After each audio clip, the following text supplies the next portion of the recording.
How you going, guys? Patrick from North Australian Heavy Mechanical. Once again, we're banging out an episode on the side of the road in Dampier. Got a couple of days off in between jobs. So today's episode, basically we're going through temp guns and thermal images. So just want to say thank you very much for the support on the last couple of videos. It's been amazing. Smash the like button for me.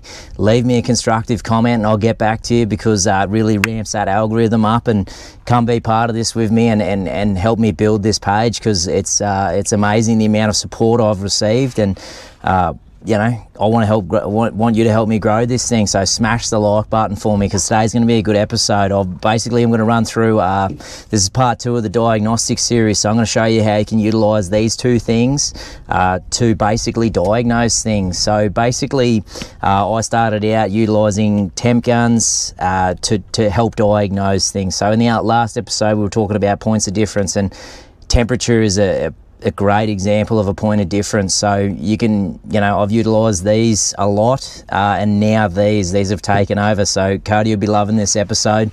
Basically, we had a few testy conversations there at handover about using temperature and thermal guns. I was a big advocate for the temp gun. I bought a thermal imager earlier in my career. It was a snap-on one, and basically one of those things where I'd see people using them all the time, or not using them, but they'd tell you that they had a thermal imager, and I asked them what they diagnosed with it, and it maybe came down to an ego thing. I thought I could diagnose pretty much everything with my temp gun, and I'd diagnose more things with my temp gun than these blokes had with their fancy thermal imaging camera. So I'll eat my words. The thermal imager I find is far superior, and basically today I'm going to run you through how you can utilize a temp gun effectively and the thermal imager effectively to diagnose components. So basically temperature is a great point of difference. As in pressures, we're looking for pressure differences, we're looking for flow, cycle time differences. Temperature is another great way of diagnosing components that are faulty. But basically, if something's getting hot, what does it tell you? Is it getting hot? Is it a symptom, or is it the problem? So, for example, you might have a motor that's getting, a pump that's getting hot, but is that pump getting hot because it's working harder, or is it getting hot because it's actually failed? So there's a couple of things I'll go through. I've now had enough time to gather a few photos and things like that with the thermal imager to show you, and then I've probably had one of the biggest saves of my career with the thermal imager. So basically it's been quite a recent find, and I'm going to show you some befores and some afters and give you some context around this scenario. Basically this scenario would have saved them, it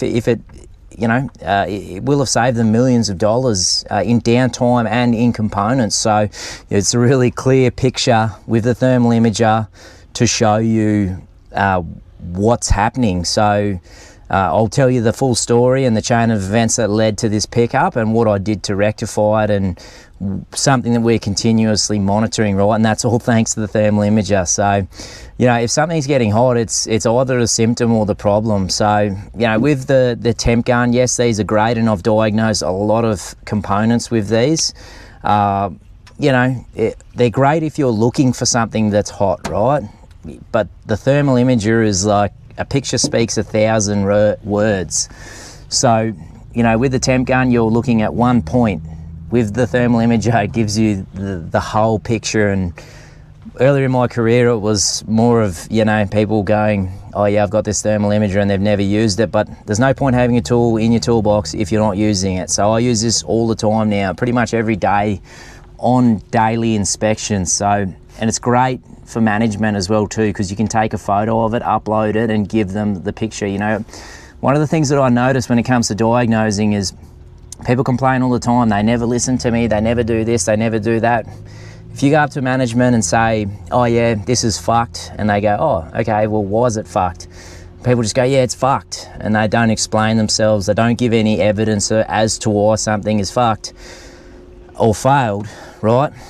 Basically, you need to go in there when you're going into a scenario where you've diagnosed something that's failed and give them good hard evidence, because they're not down there on the machine seeing what you're seeing. What they see is numbers and photos and evidence, right? So if you go to them with a slew box, for example, one's 65 and the other one's 115 degrees, I guarantee you if you go out there and they go, that slew box is fucked, you go, yeah, okay, what about it? Well, it's this one here, 65, and you give them a photo of one that's 115 degrees and show them that the oil's burnt and black, they're going to go, oh my God, that is a point of difference. So that's a point of difference, and they're going to go and chase that up. So basically some of the things I've diagnosed over the years with the humble old temp gun basically is cylinders, so hydraulic cylinders that have failed because obviously more oil rushing past the seals creates friction and heat to go up. I've diagnosed pins, so basically, you know, pins shouldn't run too much more than ambient temperature.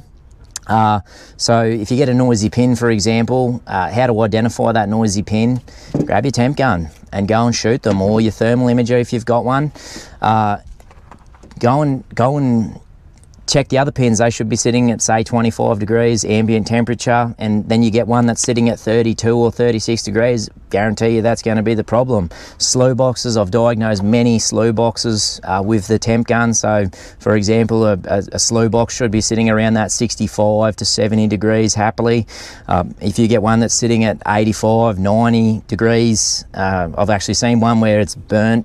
One of the lads, Coxie, left a bolt imprint on his forearm. That's a point of difference, you know. You'll see that the oil's burnt and black as well too, but you don't even have to go to that point. You can get your temp gun or your thermal imager and go and take those photos. So, you know, any form of cooler, so hydraulic, engine cooler, things like that, fantastic. These are great. You're going to check your inlet and your outlet and check your temp drop. Then from injectors and turbos, so the temp gun I've diagnosed failed injectors and turbos as well too. So with the thermal imager, it gives you the full picture of basically of a manifold, and if you see one that's dramatically hotter or cooler than the others, you know that you've got an issue, and that's a point of difference, right? So yes, you can diagnose with the temp gun. I find the temp gun's great for if you are looking for a problem, so like a noisy slew situation, you go through, temp shoot your bearing, temp shoot all your boxes and look for a point of difference. Thermal imager is great for inspections. I've started using it for inspections, so best time is when that digger has walked off the bench, because obviously if you let that machine sit, the components cool dramatically. So you want that machine to be at working temp, and this is so easy to go along and give you a visual representation of what is actually going on. So I have diagnosed slew bearings, slew boxes, cylinders, all sorts of things with these. So you know, basically I'm going to give you a few examples now and then leave the pickup that I've had to last. So I'm basically going to run through a couple of photos and a couple of examples that I found with the thermal imager and give you some context behind these. So hopefully you can then have a visual representation to help you utilise to diagnose yourself. So cheers. Basically the first one that I'm going to be running through, you'll see it on your screen there, is basically a hot roller. Obviously rollers that are getting hot, you know, from tramming. Basically you can't do this when the machine's just been sitting there, but it's great when the machines are tramming to go and temp shoot them. And the first one is a roller, and the reason behind this roller getting hot is because it wasn't getting any grease. So if you are seeing rollers and things like that, or components that are getting hot, ask yourself why it's getting hot. So this one's sitting at about 49 degrees. It had been walking back and forth and basically getting really hot. So my theory of rollers though is, you know, that one I've made sure it's getting grease, is to basically run them until they fail. There's no point changing that one out, because if you do change it out, right, it'll have worn differently to the other rollers and it'll be higher and you're just going to cook it anyway. So you're best off replacing your rollers as a set, and even so, if it is getting hot, just monitor it. And then when it does come to the point of failure, generally you try and put them, if you do replace them, you try and replace them to the outside, so then there's less load on them. If you put them in the middle, if you replace a middle one, you will basically just continue to cook that roller, right? Yeah, and you know, ask yourself why it's getting hot. That one wasn't getting any grease. Whether sorting the grease out on that one sorts it out, probably not. But yeah, that's a really good representation of, you can see the first roller there and then the rest ambient temperature. So yeah. two that I will be showing you is first up a PTO that I got called down to that was overheating. You can see the PTO, this is a really clear representation of a PTO that's getting hot. It was over full, so there is a pump overfilling that, and I'll utilise the clear tubes to identify which one via the spline lubes that is overfilling this PTO. But it's running at 103 degrees, and then you'll see the next one is running at 70 degrees. So you'll see the cooler as well too. I'll put a photo up of that as well. The cooler was quite blocked on this one. We're going to actually modify these because it sits behind a grease point and keeps filling that cooler up with grease. So on these as well too, the coolers, basically the left-hand PTO always runs a bit hotter than the right-hand because of the positioning of the PTO coolers on these. So for me to go and give the justification to make a modification to these, great to have the photos and examples of comparison to the other ones, right? So that one's, yeah, PTO that was getting overfilled. Right, so this next example is of a stick cylinder on a shovel. Basically picked this up on inspection, and it's a pretty clear representation of a cylinder that is getting hotter than the other ones, right? So the other ones, the high temp is 60 degrees. You'll see pretty clearly where it is and where the piston's sitting at the time it had pulled up. There's no point temp shooting cylinders when the machine hasn't been working. You want that machine to be up on the bench working to identify it, because you know you can at times stall that cylinder out and get it to heat up. Generally I say if I come to a machine that's been parked up for a little bit and they're complaining about drift and it's not a secondary, I will basically put it at mid-stroke and just stall that component out for 5 to 10 minutes, you know, like you will get it to heat up, and I have had success like that. But depending on the failure, you really want them to come off the bench. So you'll see the stick cylinder next to it. I think that one was sitting at about, I didn't put the cursor on each individual cylinder, but the other one was sitting at about 54 degrees, and then the cylinder was getting, the hot cylinder, which is the right hand side, was getting to 60 degrees at the piston. Basically with this one I went away and asked them how many hours, because they weren't complaining about drift or performance on it. It was just something I picked up during the inspection. So the cylinder was at 9,800 hours. Sent this to the bigger PSA and said basically we need to schedule this stick cylinder in for the next shut, and it's a great way for them to give justification to get that job done immediately, so it doesn't lead to a failure. You know, they don't want to push that job out, they want to prioritise that job over any other job. So and having the photo and giving them to the higher ups, it basically gives them the visual representation to go, yeah, we need to change that cylinder before it becomes a drama. But that cylinder's just running hot because basically it's becoming to the end of its life, and those seals will be getting fouled and sad. So that's a great example of a cylinder. Photo that you're going to see will be a set of flushing valves. This is on an O&K shovel. This is utilised in the slew circuit, so you'll see the bottom flushing valves.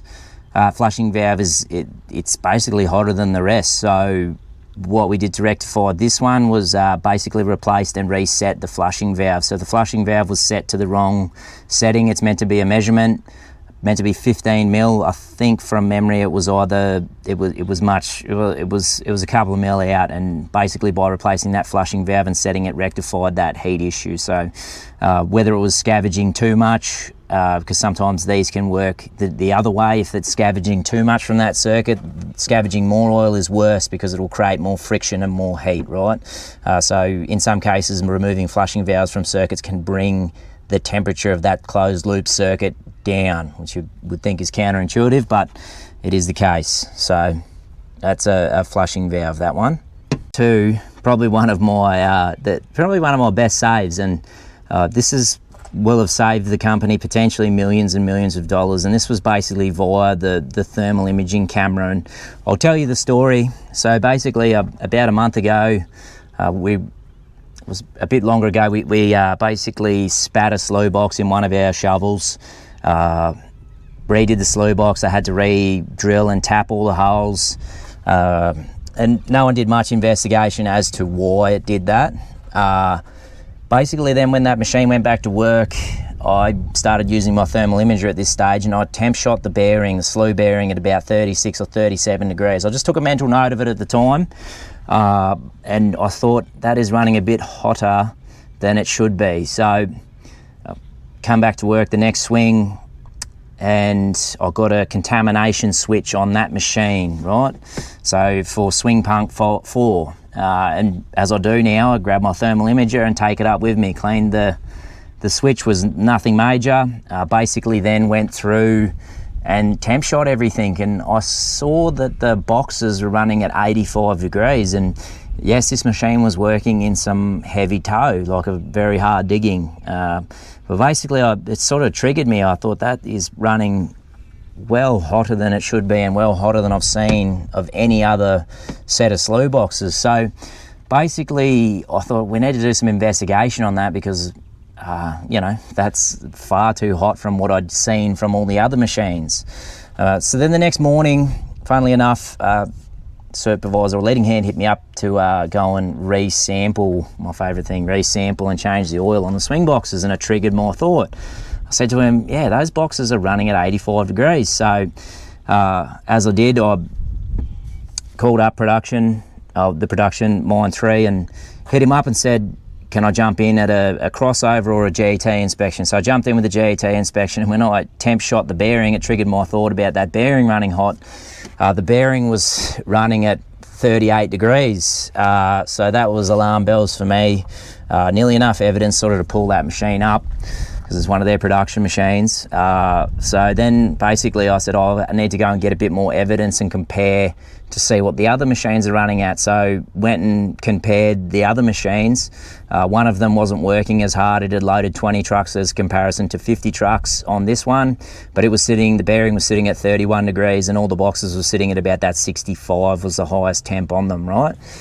So then I went up to the other shovel, compared it to that one. It was digging, it had loaded about the same amount of trucks, 50 odd. It wasn't as hard at digging, but I watched it load trucks, jumped up there with the operator changeover and shot the bearing. The bearing was sitting about 32 degrees, and then the boxes were sitting at 65. So alarm bells when that machine pulled up for fuel up and inspection, jumped on the machine, bearing sitting at 40 degrees, which was a massive alarm bell. So for me, and boxes were sitting at 85 was the highest temp, which was alarm bells.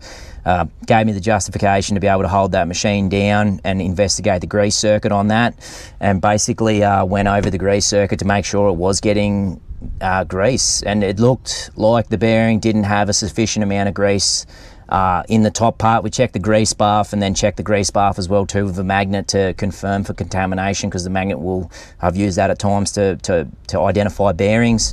I'll also add a video of a bearing that's failed, so you can hear that one. That bearing was running at 85 degrees. But basically what I did then was adjust the grease cycle times, because we had grease injecting down at each injector. It's every 600 seconds you're running a grease cycle. So I halved it to 300 seconds to see if the increase of grease would basically improve it. So the boxes getting hot in this situation was a symptom of the bearing being undergreased, right? So it could have potentially been the reason that box tore it from the mounts or prematurely failed that box, right? Because the bearing was getting undergreased. Obviously it's going to be working harder to swing that machine. So in this case, the boxes were 85 degrees. So because there was less grease, the bearing's running hotter, so everything's working harder. So all your swing boxes are getting hotter because it's taking more effort to swing that machine, right? So the boxes are a symptom of the slew bearing. So basically within a day, that bearing then dropped down to about 34 degrees, and then the boxes came down to about 75. So we've got an improvement.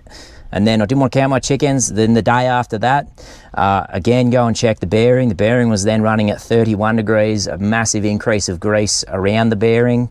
And then the boxes had dropped down to 65 degrees. So this was a 20 degrees temperature difference within 2 days of identifying. And I honestly didn't think that the grease, because I confirmed that we're getting grease at each point, I didn't think that the grease would improve the situation that much, but thinking about it, yes, it will, because basically more grease means that the bearing's running cooler, so the grease hangs in there. Obviously, as that bearing heats up, the viscosity of the grease goes down and moves more grease out of it. So if that bearing's running hotter, it's going to need more grease in there. So it will be interesting to see. It's something that we're continuing to monitor. We're going to fit potentially larger injectors to that circuit because, that is quite a dramatic improvement. And you know, I've had one other slew bearing that I've diagnosed. This one was pretty obvious because it was so noisy. It was running at about 85 degrees. All the grease had completely run out of that one. I did that one with my temp gun actually.